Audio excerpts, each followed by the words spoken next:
আল্লাহ তাআলার কাছে যুলহিজ্জা মাসের প্রথম 10 দিনের নেকি যত প্রিয়, আমল যত প্রিয়, আর বাকি 11 মাসের ইবাদত আল্লাহর কাছে তত প্রিয় নয়। তাহলে তো রমজানও টিকলো না। সাহাবীগণ বললেন জেহাদও নয়। তো সাহাবীগণের এই উত্তর আল্লাহ রাসূল বলছেন না, জেহাদও নয়। জেহাদ করেও অত আল্লাহর সন্তুষ্টিপূর্ণ আমল করা যাবে না যুলহিজ্জার প্রথম দশকে যেভাবে যাবে।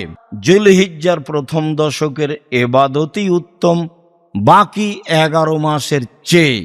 কি করতে পারি আমরা? 1. কুরবানি বেশি করে। 2.